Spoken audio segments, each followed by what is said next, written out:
नमस्कार. यावर्षी मान्सूनवर एल निनोचे सावट आहे, ज्यामुळे उष्णतेची लाट आणि दुष्काळाचा धोका वाढत आहे.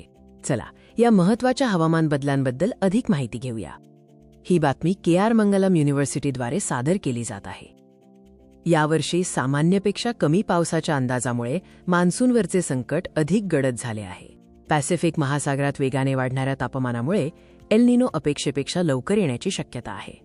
यूएस हवामान संस्था NOAAच्या ताज्या अंदाजानुसार एल निनो मे ते जुलै दरम्यान लवकर येण्याची शक्यता आहे. आंतरराष्ट्रीय हवामान संस्थांनुसार ही धोकादायक हवामान स्थिती संपूर्ण मान्सून हंगामात कायम राहू शकते. मागील महिन्यात 61% असलेला अंदाज आता 82% पर्यंत वाढला आहे. एल निनोचा मान्सूनच्या पावसावर कसा परिणाम होईल हे पाहूया. भारतीय हवामान विभागाचे प्रमुख मृत्युंजय महापात्रा यांनी सांगितले की एल निनोचे लवकर आगमन मान्सूनच्या पावसावर थेट परिणाम करेल. नवीन अंदाजानुसार यामुळे देशात दुष्काळसदृश परिस्थितीचा धोका लक्षणीय वाढला आहे. 92% LPA दीर्घकालीन सरासरी म्हणजे सामान्यपेक्षा कमी मान्सूनचा हा 2007 नंतरचा सर्वात कमी हंगामी पावसाचा अंदाज आहे. एल निनो ही नेमकी काय नैसर्गिक घटना आहे? एल निनो ही पॅसिफिक महासागरातून उद्भवणारी एक नैसर्गिक विनाशकारी हवामान घटना आहे, जी जगभरातील हवामानावर परिणाम करते. एल निनोमुळे समुद्राचे पाणी असामान्यपणे गरम होते, ज्यामुळे वाऱ्याचे नमुने बदलतात आणि जागतिक पर्जन्य चक्रात अडथळा येतो.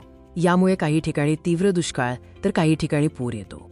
भारतासाठी एल निनोचा धोका मोठा आहे. 1980 पासून सुमारे 70% एल निनो घटनांमध्ये मान्सून सामान्यपेक्षा कमी किंवा दुर्बळ राहिला आहे, ज्यामुळे मोठ्या प्रमाणात दुष्काळ पडला आहे. युरोपियन हवामान संस्थेने या महिन्याच्या सुरुवातीलाच इशारा दिला होता की एल निनो मे महिन्यात लवकर सक्रिय होऊ शकतो. येणाऱ्या महिन्यांसाठीचे अंदाज काय सांगतात? US क्लायमेट प्रेडिक्शन सेंटरनुसार हा एल निनो प्रबळ होण्याची 2/3 66% शक्यता आहे. नोव्हेंबर ते जानेवारी दरम्यान सुपर एल निनोमध्ये रूपांतरित होण्याची 37% भीती आहे. म्हणून हे स्पष्ट आहे की लोकांना यावेळी तीव्र उष्णतेसाठी तयारी करावी लागेल आणि मान्सूनच्या पावसाची वाट पाहावी लागेल. मोठ्या पावसाची शक्यता कमी आहे,